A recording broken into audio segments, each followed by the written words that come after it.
అందరికీ నమస్కారం. ఇక ఈరోజు కథ ఏంటో విందామా? 15 సంవత్సరాలకు ముందు మా ఊరి దగ్గర ఒక పల్లెటూరు ఉండేది. ఆ ఊరు అతిపెద్ద పుచ్చకాయలను పండించడంలో చాలా ప్రసిద్ధి పొందింది.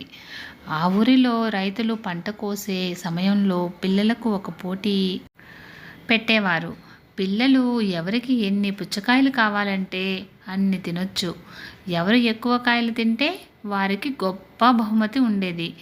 పిల్లలంతా ఆనందంగా ఆ పోటీలో పాల్గొనేవారు. ఆ పిల్లల్లో ఒకడికి ఐఐటి సీట్ వచ్చి పక్క రాష్ట్రానికి చదువుకు వెళ్ళిపోయాడు.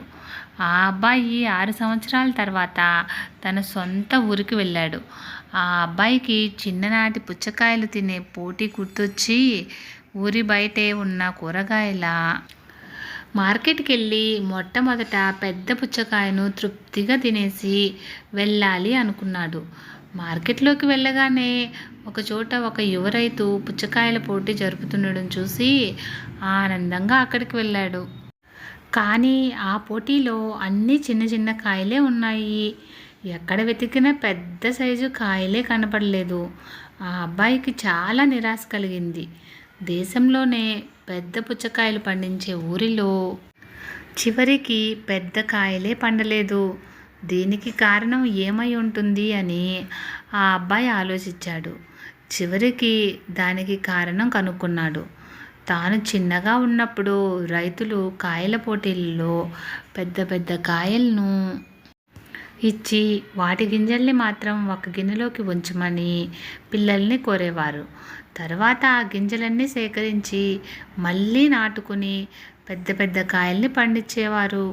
కానీ తర్వాత ఆ రైతుల కొడుకులు వారసత్వం తీసుకుని ఈ పోటీలు నిర్వహించసాగారు.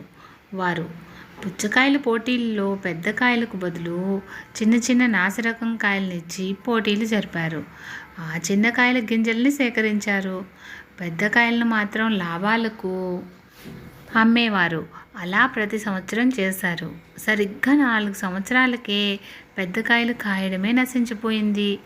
మనం కూడా మంచిని, సంస్కృతిని, సాంప్రదాయాలను మన పిల్లలకు ఇవ్వడంలో చాలా ఘోరంగా విఫలమవుతున్నాము. వారికి పనికి మాలిన పుచ్చు గింజల్లాంటి పద్ధతులను నేర్పించి మార్కులు వస్తే చాలు, ఇక మనుషులు ఏమైనా పర్వాలేదు, పెద్ద ఉద్యోగం వస్తే చాలు, తల్లిదండ్రులను తరిమేసినా పర్లేదు, ఆడపిల్లలను ఆకలిగా చూసినా పర్లేదు, బాగా డబ్బు సంపాదిస్తే చాలు, పేదవాడికి కాస్త సహాయం చేయకపోయినా పర్లేదు, ఆస్తులు కూడబెడితే చాలు అన్న చందంలో పెద్దలు జీవించడం వలనే ఈనాడు ఇంట్లోని ఆడబిడ్డను బయటకి పంపాలంటే భయపడే దౌర్భాగ్యం దాపురించింది. మేల్కోండి, పిల్లలకు మంచిని నేర్పండి, సంస్కారాన్ని ఇవ్వండి. వచ్చే కాలమంతా బాగుంటుంది. ఫ్రెండ్స్, ఇలాంటి మరిన్ని వీడియోస్ కోసం సన్ పాజిటివ్ థాట్స్ ఛానల్ను సబ్స్క్రైబ్ చేసుకొని సపోర్ట్ చేయండి. వీడియో నచ్చితే లైక్ చేసి షేర్ చేయండి.